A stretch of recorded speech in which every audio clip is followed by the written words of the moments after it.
Good evening to all of you. Welcome in Ravi Sir Super 50 YouTube channel. This video is mainly for NIACL interview. Okay, and the student is from Haryana, but he is working in State Bank of India clerical, means as a junior associate in Delhi. I am going to take mock interview of NIACL journalist. Just try to listen the mock interview, take help from it because it is already started from 6th or 7th of January. Okay, accounts post as well as journalist post. My number is 7503235358. Start from may I come in? May I come in, sir? Yes, please come. Good evening, sir. Very good evening, Kavish. Please have a seat. Thank you so much, sir. Kavish, आपका नाम थोड़ा अलग सा है, कविश। कविश के नाम का क्या मतलब होता है? सर कविश जो नेम है सर वो दो वर्ड से मिलकर बना है, कवि प्लस में ईश। इसमें कवि का मतलब होता है सर पोइट, कवि, और ईश का मतलब होता है गॉड।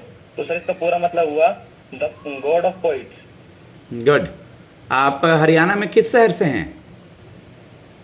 सर हरियाणा में सर मैं नूह डिस्ट्रिक्ट के एक छोटे से गांव पुनाना से बिलोंग करता हूँ सर। नूह डिस्ट्रिक्ट। ओके। जैसा कि आपका एप्लीकेशन फॉर्म मेरे पास है, इसमें ये मेंशन है कि आप as a junior associate work भी कर रहे हैं। कब से? Sir I am working in SBI from 14 August 2024 sir. 14 अगस्त, यानी अभी तकरीबन माना जाए तो 6-7 महीने ही हुए हैं। जी सर। ओके, अपना इंट्रोडक्शन दीजिए। Sir my name is Kavish Grover. I am from Nuh district in Haryana. Currently, I am working as a junior associate in SBI. I am graduated from Shivaji College, Delhi University. क्या सब्जेक्ट था आपका? BCom sir. Okay, पापा क्या करते हैं? Sir shopkeeper है। Shivaji college south campus में है, नॉर्थ कैंपस में है? Sir Shivaji college sir out of campus college है। There are some college that are out of campus, it is one of them. Morning था सेशन आपका, इवनिंग था? Sir morning college था sir. Morning college था। Okay, एक एक करके मैं आगे बढ़ता हूँ। फिलहाल आप अभी पहले बीकॉम पे आता हूँ, फिर आपके SBI पे, फिर NIACL पे मैं आऊँगा। तो आप सबसे पहले मुझे ये बताएं कि आप बीकॉम के स्टूडेंट हैं, आपको कितना बेनिफिट मिलेगा यहाँ पे as a journalist NIACL AO में? सर बीकॉम में मैंने अकाउंट्स एंड इकोनॉमिक्स जैसे सब्जेक्ट पढ़े हैं जो मेरे को फर्दर हेल्प करेंगे NIACL में ग्रो करने के लिए। इंश्योरेंस सेक्टर में हमें एनालाइज करना होता है क्लेम्स के रिगार्डिंग, रिस्क प्रपोजल्स के रिगार्डिंग, जो मुझे ऑलरेडी हेल्प करेगा क्योंकि मैं डाटा इकोनॉमिक्स एंड अकाउंट्स में जैसे सब्जेक्ट मेरे को हेल्प करेंगे इंश्योरेंस की पॉलिसी एंड क्लेम में। डाटा को जो डाटा होता है उनको एक तरह से एनालाइज करने में मेरे को हेल्प करेंगे उसमें। Okay, tell me about, you heard about the term that is called trial balance.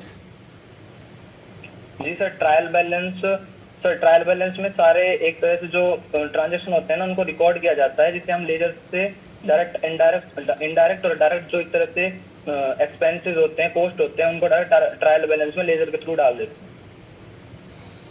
What is balance sheet? Final accounts of the company. Balance sheet क्या है और बैलेंस शीट का दोनों साइड का पोस्टिंग बता दीजिए मुझे। सर बैलेंस शीट एक तरह से फाइनल अकाउंट्स में ही काउंट किया जाता है सर।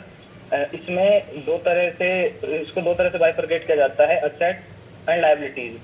असेट्स में सर जितनी भी कंपनी की असेट्स होती हैं एक तरह जिसमें करंट असेट्स, फिक्स्ड असेट्स, उसको शामिल किया जाता है। और लायबिलिटी साइड में सर शेयर होल्डर्स फंड और कॉन्टिजेंट लायबिलिटीज, लॉन्ग टर्म डेब्ट, इनको शामिल किया जाता है सर। ठीक है, कॉन्ट्रा एंट्री क्या होता है? Contra entry, sorry sir, I am not able to recall it. No issue. What is debt equity ratio? Sir डेब्ट इक्विटी रेशियो हमें बताता है एक कंपनी के शेयर होल्डर्स फंड और डेब्ट, लॉन्ग टर्म जो डेब्ट है ना उनके रेशियो के बारे में। और इसका जो आइडल रेशियो है वो है 2:1। आइडल रेशियो है 2:1। Okay, state Bank of India में अभी तक आप 5 महीने कुछ दिन में क्या क्या किए हैं, किस किस पोस्ट पे काम किए हैं? सर अभी जैसे मैं प्रोबेशन पीरियड पे हूँ, क्योंकि किसी भी जूनियर एसोसिएट का जो प्रोबेशन पीरियड है वो 6 मंथ का होता है। तो मैं अभी नॉन फाइनेंशियल ट्रांजैक्शन ही कर सकता हूँ, that is I am not authorised to do तो उसमें सर मैंने KYC, account opening, ATM issue request, chequebook issue request, this type of transaction किए हैं सर, जिसमें नॉन फाइनेंशियल ट्रांजेक्शन होते हैं। निगोशिएबल इंस्ट्रूमेंट का एग्जाम्पल क्या क्या होता है? Sorry sir. Negotiable instrument, negotiable instrument का एग्जाम्पल क्या क्या होता है? Sorry sir, I am not able to recall it right now. Negotiable instrument का एग्जाम्पल चेक और डीडी होता है। आप बैंक में जॉब कर रहे हैं, आप बीकॉम के स्टूडेंट हैं, ये तो पता होना चाहिए ना। निगोशिएबल इंस्ट्रूमेंट 8081 में cheque, DD, bills of exchange, ये सब आता है ना। चेक और डिमांड ड्राफ्ट में क्या फ़र्क है?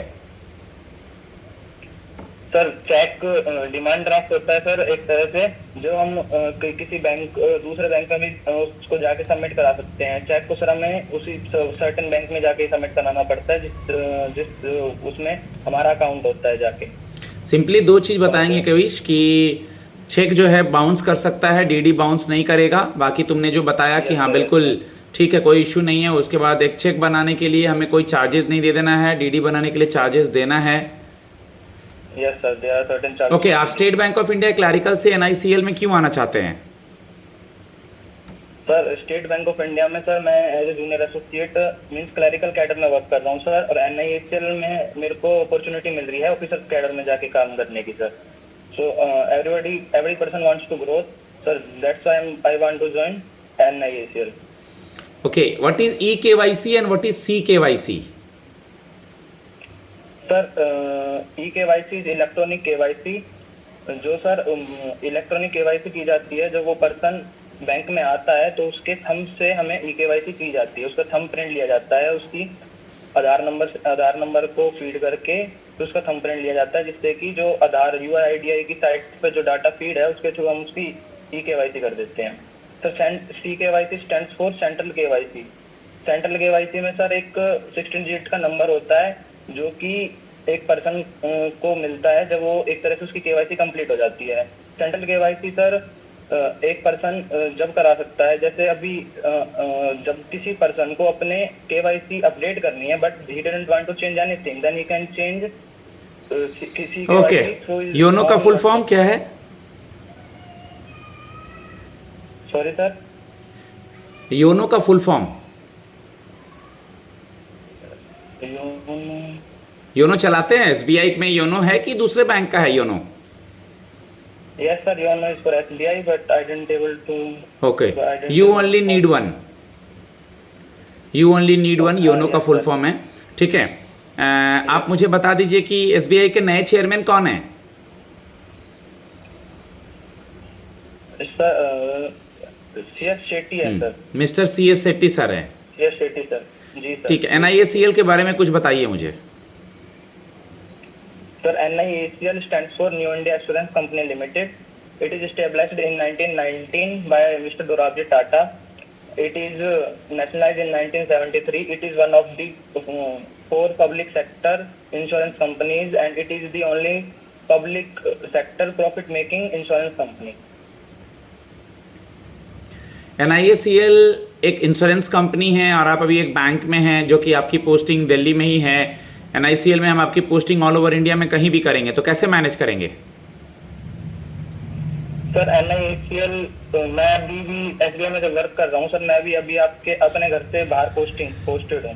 पर NIACL सर NIACL में सर मैं घर से बाहर रहूँगा तो मैं पहले से सर से घर से बाहर रह रहा हूँ तो सॉरी सर।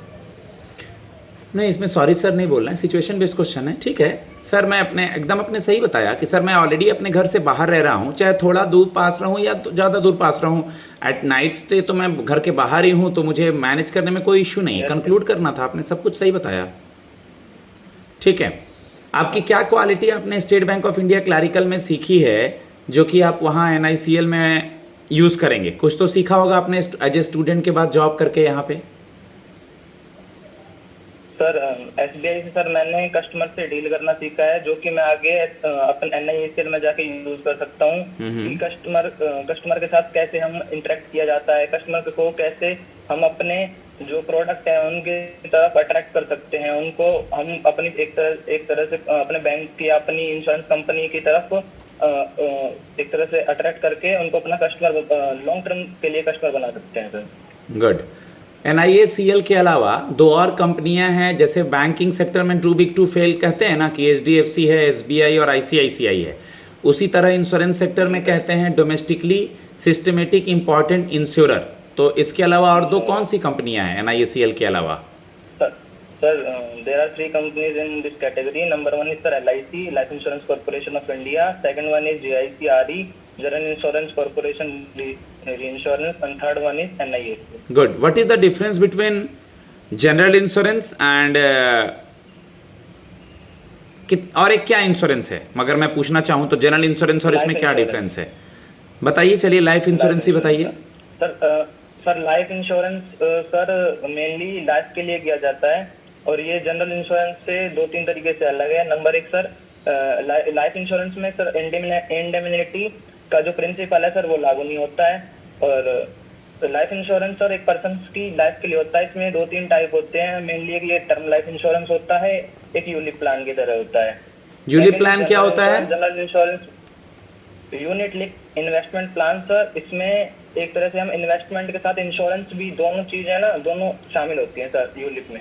आप बैंक में जॉब कर रहे हैं, what is bank assurance? Bank insurance sir एक तरह से एक पैक्ट होता है, एक बैंक और एक इंश्योरेंस कंपनी के बीच में एक तरह से एक समझौता होता है सर। राइडर क्या होता है? Riders are certain add-ons in an insurance policy, कि जब सर हम कोई पॉलिसी लेते हैं, जैसे हमने कोई लाइफ इंश्योरेंस पॉलिसी ली है तो उसमें हम एक्सीडेंटल कवरेज भी इंक्लूड कर देते हैं, तो एक तरह से वो राइडर का काम करेगा sir. What is underwriting? Underwriting sir एक प्रोसेस है जो एक अंडरराइटर करता है जब एक कंपनी के रिस्क प्रपोजल्स, जो अब एक तरह से किसी कंपनी को किसी पर्सन या किसी दूसरी कंपनी का इंश्योरेंस करना है, तो उसके रिस्क प्रपोजल्स को आइडेंटिफाई करके, मतलब कि रिस्क को एनालाइज करके वो बताता है, वो प्रोसेस बताती है इस पर्सन को इंश्योर्ड किया जा सकता है या नहीं किया जा सकता। उस प्रोसेस को हम सर अंडरराइटिंग कहते हैं। कितने तरह के प्रिंसिपल होते हैं? Sir there are 7 principles of insurance. Okay, causa proxima के बारे में कुछ बताइए। Sir principle of causa proxima sir एक तरह वो प्रिंसिपल होता है जिसमें हमें एक तरह से अप्रोक्सीमेट जो कॉज होता है ना, डेथ का अप्रोक्सीमेट कॉज है जिसके लिए हम इंश्योरेंस दे रहे हैं, वो हमें आइडेंटिफाई करना होता है। जैसे sir I can give you example कि अगर हमने किसी पर्सन का हेल्थ इंश्योरेंस किया हुआ है, उसमें हेल्थ इंश्योरेंस में हम एक्सीडेंट इंश्योरेंस है, पर उस बंदे का किसी एक्सीडेंट हो जाता है, पर हम उसका एनालाइज करने के बाद और पोस्टमार्टम के बाद हमें पता चलता है कि उस बंदे की जो डेथ है ना वो हार्ट अटैक की वजह से हुई है, ना कि एक्सीडेंट की वजह से। तो उस जगह पर हम उस बंदे का इंश्योरेंस क्लेम सेटल नहीं करेंगे, क्योंकि हमारा जो इंश्योरेंस था वो एक्सीडेंट का था, ना कि लाइफ इंश्योरेंस। ईडा के बारे में क्या जानते हैं आप? IRDAI sir IRDAI stands for insurance regulatory development authority of India. Sir इसने अपना जो काम शुरू किया था वो सर मार्च 2000 से काम शुरू किया था, और इसका IRDAI एक्ट 1999 के थ्रू है, और ये RN मल्होत्रा कमेटी की सुपरवाइजिंग में इसने काम स्टार्ट किया था सर। और इसके बाद सर जब इसकी स्टार्टिंग हुई थी 2000 में, it stand for IRDA, and in 2014 I will be included in it, and it stands for इसका हेडक्वार्टर कहाँ है? चेयरमैन कौन है ईडा के? सर IRDAI का हेडक्वार्टर सर हैदराबाद तेलंगाना में है सर। इसके जो करंटली चेयरमैन है वो मिस्टर देवाशीष पांडा जी हैं। ठीक है, आप मुझे बता दीजिए कि आपके पास कोई व्हीकल है? Yes sir, I have an Activa 5G sir. Okay, उसमें आपने इंश्योरेंस ले रखा है, motor vehicle insurance? Yes sir. किस कंपनी से ले रखा है कविश? सर वो Shriram general insurance company का sir. Okay, motor vehicle act 1988 के बारे में कुछ बताएंगे? सर मोटर व्हीकल एक्ट 1988 में बनाया गया था सर। इस एक्ट मोटर व्हीकल एक्ट में ये शामिल किया गया था कि जो भी थर्ड पार्टी के इंश्योरेंस होते हैं, एक तरह से मोटर व्हीकल को भी थर्ड पार्टी इंश्योरेंस में शामिल कर लिया गया था, और ये इंश्योरेंस एक तरह से कंपलसरी होते हैं। एक पर्सन जो मोटर व्हीकल ओन करता है उसको इंश्योरेंस कराना ही पड़ता है सर। ठीक है, लास्ट क्वेश्चन मैं आपसे जानना चाहूँगा, आप सिचुएशन क्वेश्चन है, इसका आंसर जरूर दें। स्टेट बैंक ऑफ इंडिया से मान लीजिए हम आपको NICL में सेलेक्ट कर लेते हैं, तो क्या गारंटी है कि आप यहीं टिकेंगे? आप टैलेंटेड स्टूडेंट हैं, कल को अगर आपका कहीं और हो जाता है तो आप इसे भी छोड़ के चले जाएंगे? नहीं sir, I want to stay in NIHL because it was my dream to be in a company like NIHL sir. NIHL एक सर इंश्योरेंस कंपनी है जो एक तरह इसमें वर्क लाइफ बैलेंस भी सर मेरा main priority sir work life balance का भी है, और NIHL प्रोवाइड करती है मेरे को एक अच्छा work life balance because it is 5 day working in insurance sector but in banking there is not 5 day working sir, that's why I want to be in insurance sector sir। कल को मान लीजिए यहाँ भी 5 डे वर्किंग खत्म हो जाएगा तो आप इसे भी छोड़ देंगे, या यहाँ आपको हम एक दिन आने एक्स्ट्रा बोलेंगे तो आप नहीं आएंगे? आपके आंसर का ये मतलब है? No sir, it doesn't mean that because sir मेरा एक तरह से पर्सनल प्रेफरेंस सर इंश्योरेंस की तरफ है, बिकॉज NIHL में सर एक NIHL को एक अवार्ड भी मिला है बेस्ट इंश्योरर का with work life balance sir, इसलिए I want to be in NIHL। Okay, thanks a lot guys. मैं अपने स्टूडेंट को फीडबैक देता हूँ। 16 मिनट 16 सेकंड के करीब मॉक हो चुका है। अगर आप इंटरेस्टेड हैं किसी भी तरह के इंटरव्यू के लिए, ओके, चाहे वो जर्नलिस्ट हो चाहे वो अकाउंट्स हो, UIIC का रिजल्ट भी जल्दी आएगा तो आप मुझसे कॉन्टैक्ट कर सकते हैं। Thanks a lot, God bless you.